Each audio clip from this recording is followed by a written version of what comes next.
All right, guys, let's talk about camera confidence because if you are building a brand, you have to get comfortable putting yourself in front of camera, doing talking head content. You don't have to be perfect, but you definitely need to get comfortable on camera. So, I wanted to start off with something that I had to learn the hard way, which is a quote from one of my coaches. And he basically said, "You cannot look good and grow at the same time."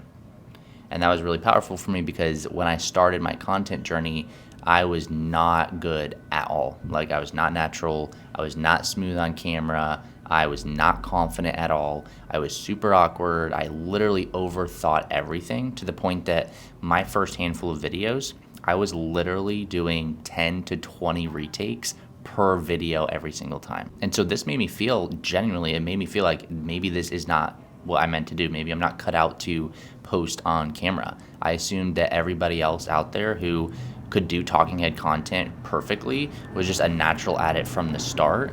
But the truth is that every single person who shows up on camera today, they went through that exact same awkward stage at first. They just didn't quit throughout that period, and eventually they got good at it.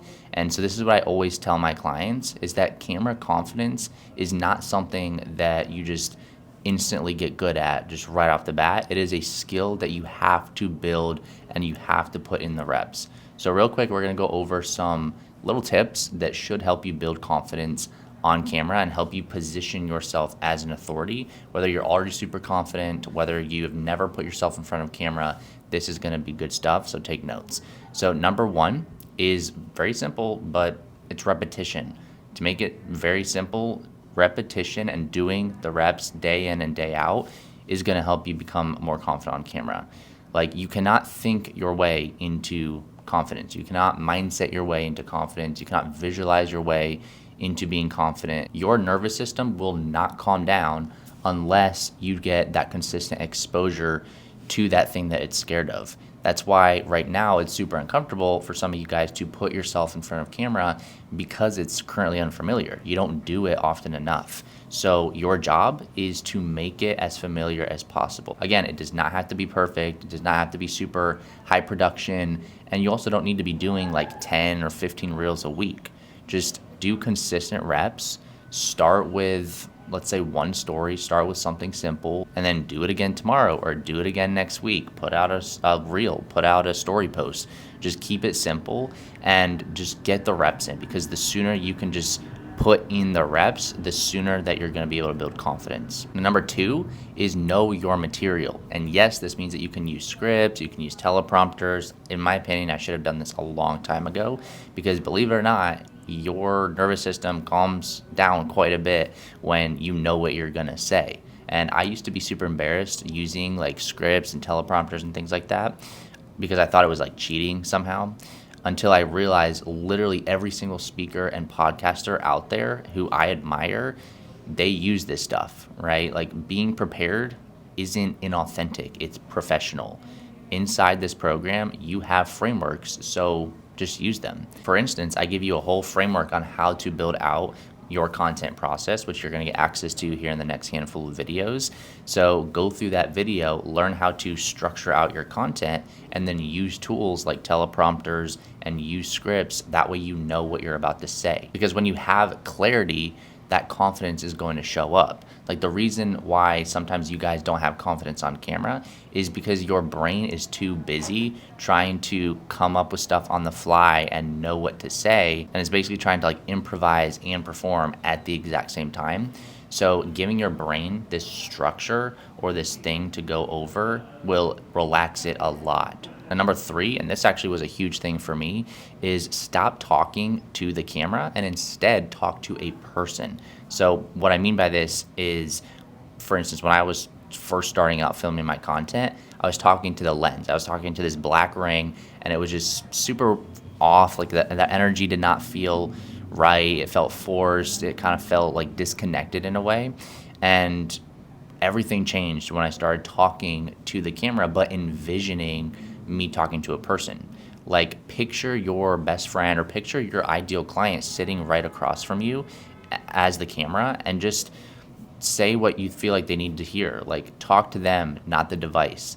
that instantly is going to make your tone warmer. It's going to make your delivery smoother. It's going to make your messaging much clearer.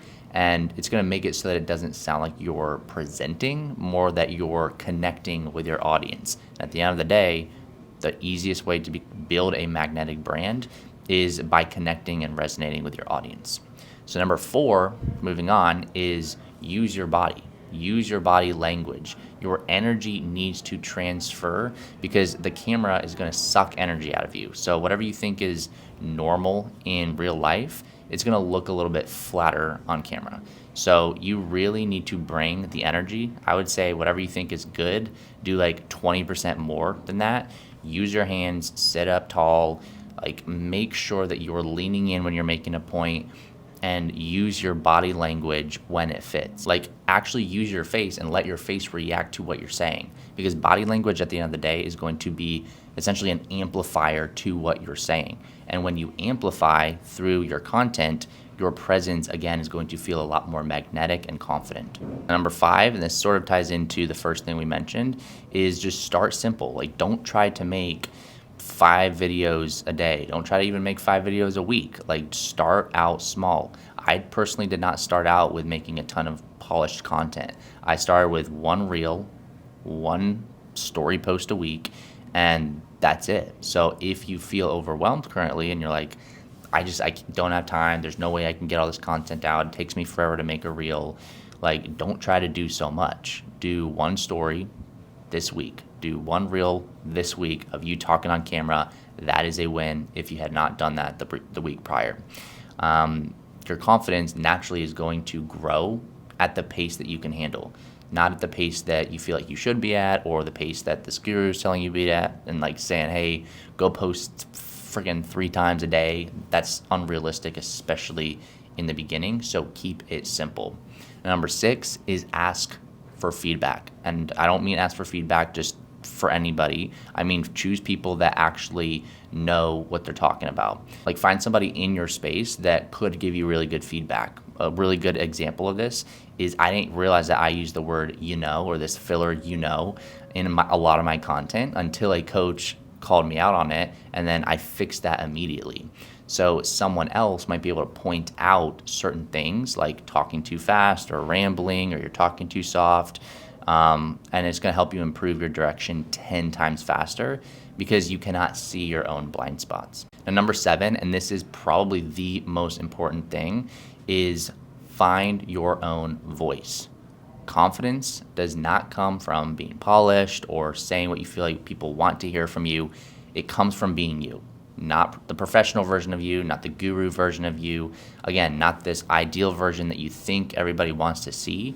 They need you. They need your real voice, your real opinions, your real viewpoints, your real presence, because when you can show up authentically and you actually believe what you're saying, this is super important because if you don't believe what you're saying, people are going to feel that. So make sure that the stuff that you are posting online is stuff that you actually truly believe in, you have a passion for, because that's just naturally going to be able to convey that confidence through the camera. Because at the end of the day, confidence is not loud or noisy. Confidence comes from congruence. So when you match who you are on camera to who you are in real life, that's when confidence almost becomes second nature and you become more magnetic versus trying to force it all the time. Now, the final reminder before we wrap up this lesson is, again, confidence is not something that you're going to just unlock right off the bat. Like, it's not something where you just put out a video and instantly you're confident.